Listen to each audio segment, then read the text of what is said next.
Hai semua. Saya Rachel, saya berasal dari Indonesia. Hai, saya Charlie yang berasal dari Indonesia juga. Hai, nama saya Tiger. Saya berasal dari Jepang. Hai, nama saya Lafki. Saya berasal dari Bangladesh. Hai, nama saya Hasan. Saya berasal dari Pakistan. Halo, nama saya Jelvin. Saya berasal dari Kenya. Dalam video ini kami akan menerka budaya tempatan Malaysia. Jom kita mulai.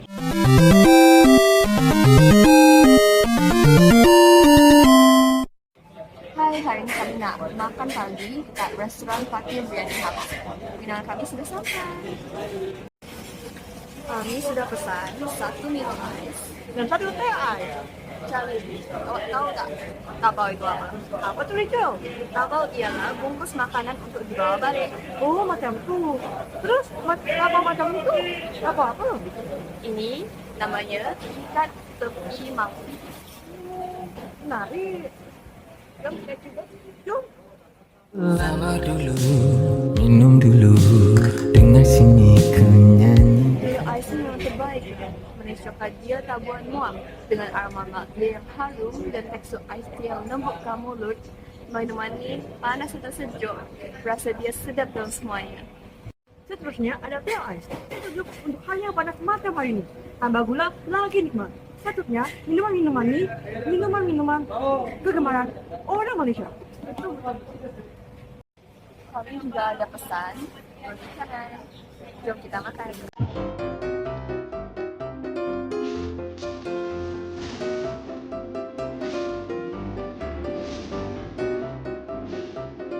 Wah, sedapnya. Rachel, roti canai ini berasal dari India kan?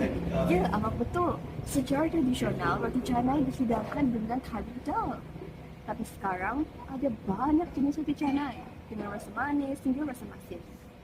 Dan kali kita boleh cuba roti canai ini loh. Wah, boleh tuh. Besok boleh. Mana? Kenapa? Saya nak belajar. Ah, macam tu. Charlie, tengok sana. Apa? Jadi beritahu. 3 hours later. Wah, mana ni kita? Ada rasa peranakan? Kami sekarang kat restoran tertentu di IICT Mall. Betul. Jom makan. Sekarang jam 12.13 minit. Sekarang kita nak makan tengah hari. Kami sudah pesan nasi lemak dengan rendang. Dan nasi kerabu dengan ayam goreng. Jom kita makan. Tak kusangka hati terasa senang. Rachel, nasi lemak awak sedap tak? Nasi lemak ni harum sangat. Sama dia pedas manis sempurna. Setahu saya nasi lemak paling terkenal di seluruh Malaysia kan? Sebab dia hidangan kebangsaan Malaysia. Oh, dalam nasi lemak ni ada apa je? Nasi lemak ialah nasi santan dengan ikan bilis, telur, kacang, timun, sambal dan saya juga ada pesan rendang. Wah, dengar sedap tu. Wah, Charlie, nasi kerabu kau comel sangat macam benda biru-biru. Iya, nasi kerabu ni berasal dari Kelantan. Warna biru dia dapat dari bunga kacang rama-rama. Sangat sedap dan segar. Nak coba? Nasi kerabu ni ada nasi dengan sayur, ada juga kerupuk, ada telur, dan juga jangan lupa ada ayam goreng. Dua-dua hidangan ni khas Malaysia. Setuju. Dan makan kat foto ni berbeza karena nostalgia. Tahu tak, restoran ni juga ada kuih munggi tradisional Malaysia tau. Betul ke? Jom kita cuba.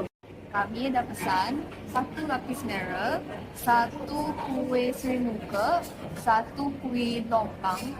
Kuih lompang ni ada dua rasa. Satu rasa pandan, satu lagi rasa gula Melaka. Dengan saya ada kuih lenggak dan juga bintang lapis. Apa kuih yang awak paling suka? Oh, saya paling suka bintang lapis. Kalau saya paling suka kuih lenggang. Oh, boleh kita kongsi? Jom kita rasa sama-sama. Jom! Kami dah selesai makan. Mari kita jalan-jalan.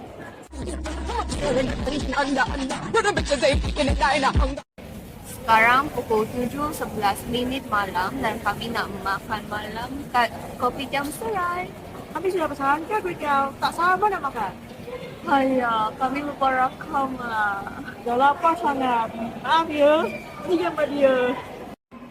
Apa yang awak rasa tentang makanan ni? Fuyo, saya teruja lah. Bawa hoi gila, kuitiau ni berasa berasap, gurih, manis sikit. Sedap gila bila kuitiau lembut dan kenyal. Kan, cara kuitiau ni ialah kek nasi goreng dalam bahasa Hokkien. Dia berasal dari Pulau Penang. Itulah sebabnya walkie sangat penting. Betul tu, dulu makanan jalanan je. Sekarang dah jadi hidangan wajib sampai orang sanggup berapa. Itu je daripada kami. Terima kasih semua. Jumpa lagi. Malaysia ada banyak agama Islam, Buddhist, Kristen dan banyak lagi. Apakah awak tahu? Ya, saya nampak tu selepas saya datang ke sini, menakjubkan bagaimana mereka semua hidup bersama dengan aman tanpa seberang konflik.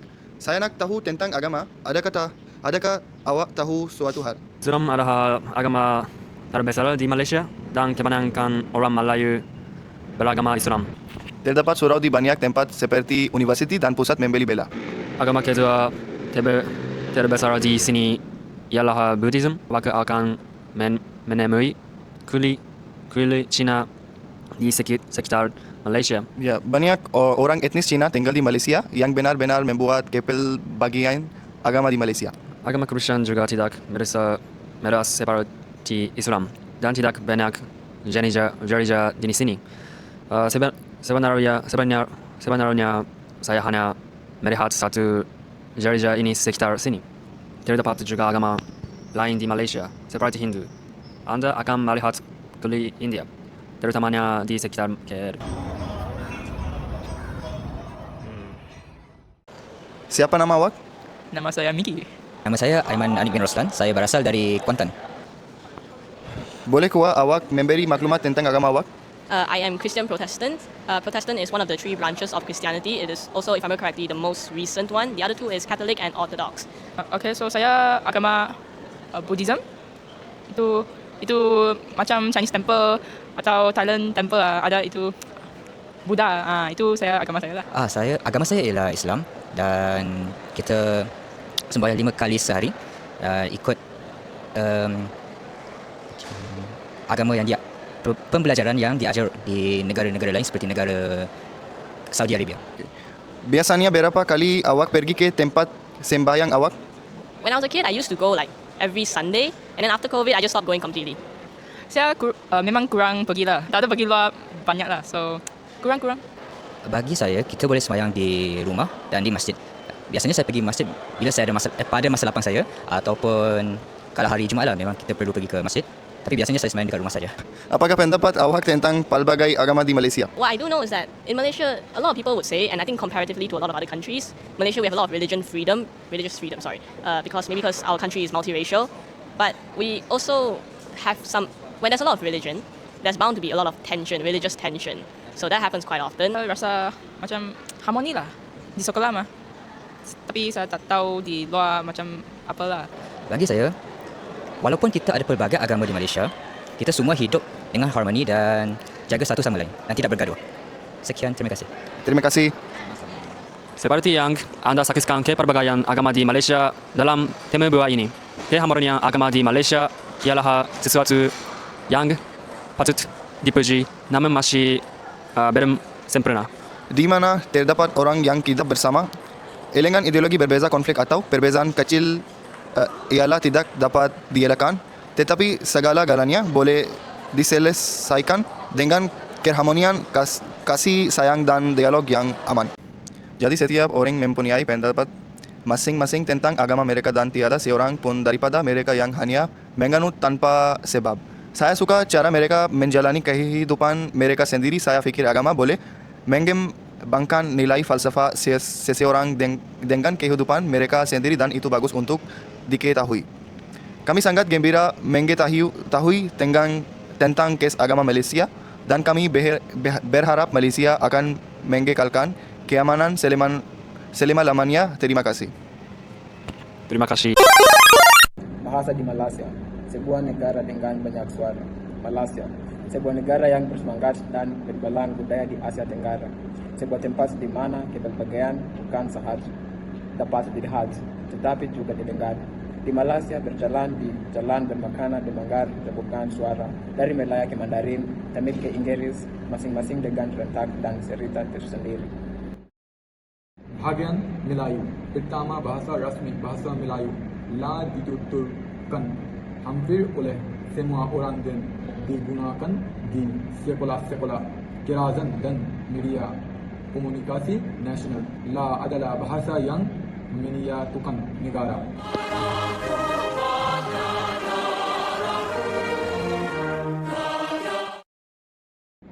Bahagian 2, bahasa Inggris. Berikutnya kita mempunyai bahasa Inggris yang banyak ditutur dan fahami.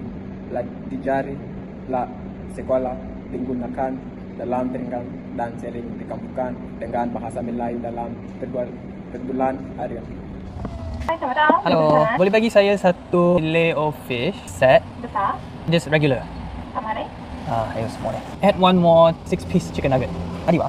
Nani lagi? Apa saya hosika? Tambah satu lagi apple pie. That's all? Kopong kecil bayarkan oke. Okay, thank you. Bahagian 3, bahasa Cina. Malaysia juga mempunyai komuniti Cina yang besar. Jadi Anda akan mendengar bahasa Mandarin, Cantonese, Hokkien dan dialek lain terutama di tempat-tempat seperti Pulau Pinang, Kuala Lumpur dan Puntland Jaya. 你可以講廣東話喎。少少啦，唔係講好品啦，啲少少啦。你喺邊度學廣東話嘅？我隔離蘇媽唐人嚟㗎，哦我一家人識講啊，一家人，我大佬、我姐、我媽、我爸、我蘇媽識講，我隔離蘇媽係唐人嚟嘅。咁啊，你客家話識唔識講？客話我識少少，唔識講少少。OK 啊？好，拜。 Bahagian 4, bahasa India. Antara orang India Melayu, Tamil adalah yang paling banyak dituturkan, telah digunakan di rumah, sekolah dan bahkan dalam program televisi. Bahasa India lain seperti Punjabi dan Telugu juga dituturkan dalam komuniti yang lebih kecil. கொடுத்து ஒரு வேலை ஏமாந்துட்டணும். ஸோ மலேசியாவில் நான் நடந்து போகும்போது customise name போட்ட கேப் உண்டு அப்படின்னு பார்த்தேன். ஸோ சென்டிமீன் வாங்கலாம் நினைச்சேன், கொஞ்சம் சின்ன பிள்ளைத்தனமா இருக்கும்னு சொல்லி சரி எங்கள் வீட்டில் இருக்க சின்ன பிள்ளைக்கே வாங்கி தரலாம். Zadi apa menjadikan Malaysia istimewa? La adalah kerana di mana berbagai bahasa wujud bersama, bukan dalam persaingan tetapi dalam keharmonian. Daripada Melayu ke Inggris, daripada dialek Cina ke Tamil, bahasa di Malaysia lebih daripada sekadar komunikasi adalah budaya, hubungan dan identiti. Jom ringkaskan sedikit apa yang kita belajar tentang Malaysia. Makanan sedap gila. Dari char kway teow, nasi lemak, nasi kerabu, hingga roti tadar yang lezat. Kat Malaysia ada agama Islam, Hindu, Buddha, Kristen dan lain-lain. Agama lain-lain tapi semua hidup sama. Bahasa pelbagai, bahasa Cina, bahasa Melayu, bahasa Inggris dan juga bahasa Tamil. Kalau nak cakap tentang Malaysia, memang bersatu dalam berbeza ilah. Harap korang suka video ni. Terima kasih semua.